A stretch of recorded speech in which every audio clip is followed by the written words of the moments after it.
Wanta uumame har'allee gaafa yaadadhu abjuu natti fakkaata.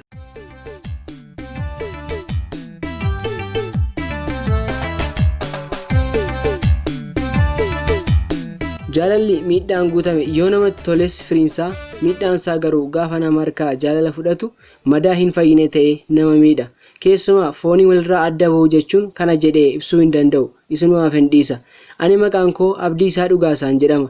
Bakki dhaloota koo magaalaa Amboo yommuu ta'u, kanan hojii mootummaa argadhee hojjechaa jiru magaalaa Finfinneedha.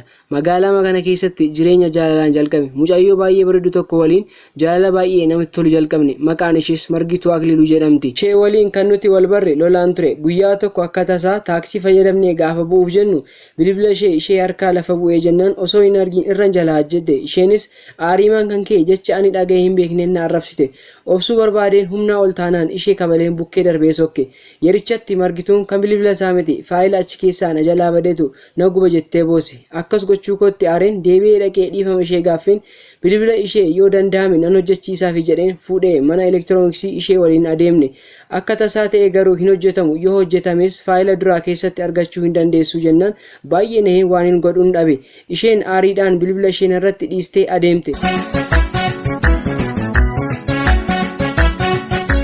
Ani yeroo sana bilbila haaraa biteen siimii ishee keessa go'een itti laachuufan duuba ishee irra ka'e. Bakka isheen geessis argeen sodaadheen deebi'ee gale. Buleessaa ganamaan iddoo isheen seente balbala dhaabbeen ishee eeguun jalqabe. Akka nama beellama qabu anumaa achi ga'u gadi natti baate. Na agartee deebitee galuuf kaate fiigeen miila isheetti kufeen bilbila ishee laadheefiin biraa sokke. Adeemsa keessa akkamitti akka ta'e hin beeku anaaf isheen walii bilbiluu jalqabne. Irra darbinee laaqanas ta'e irbaata wal affeeruu jalqabne. Osuma akkas jennu jaalala cimaa keessa galle. Ani ishee obsuun dadhabe. Margituun gaafa aartu baay'ee bareeddi. Gaafa kofaltu immoo onnee nama hatti. Yeroo irra caalaatti walitti dhufaa adeemne jaalalli ani isheef qabu irra caalaatti dabalaa dhufe. Bu'uurri jireenya koo ishee irratti kan hundaa'e natti fakkaachaa dhufaa jira. Durallee ishee hin beeku har'a garuu beekuu koo fi ishee waliin jaalala jalqabu kootti gammachuu kan dura argee hin beekne ishee irraa argachuun jalqabe. Isheen anaaf iddoo olaanaa qabaachuun ishee immoo jaalala koo adda naaf taasise. Jaalalli walitti bu'iinsaan jalqabe jalqabni isaa yoo hadhaa'es amma garuu hadhaa'ina isaa gatee midhaana isaa argachaa jira. Anaaf Margituun yeroo hundaa bakka bashannanaa deemuun yeroo keenya dabarsina. Wanti fedhe osoo dhufee hamma isheellee naaf ga'a jedhee hin yaadu. Isheen hir'uu koo hunda waan nanaa guutteef akkuma urjiileen halkan samii bareechan jireenya koo Margituutu jaalala isheedhaan bareechite. Hunduu kan naaf milkaa'inatti fakkaata. Guyyaa tokko garuu Margituudhaan gammachiisuu barbaadin akka isheen mana ani kireeffadhee galu dhufuu qabdu itti hime.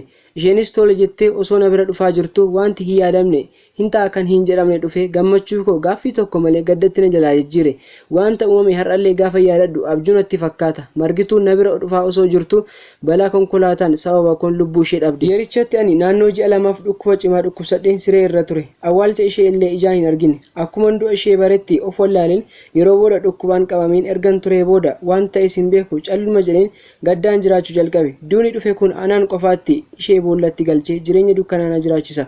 Yaa obbolaawwan koo uumaan jaalala akkasii isinirraa qabu. Arganii dhabuu isinitti hin qabin. Yeroo keessan naa kennitanii waan na dhaggeeffattaniif galanni koo guddaadha. Galatooma.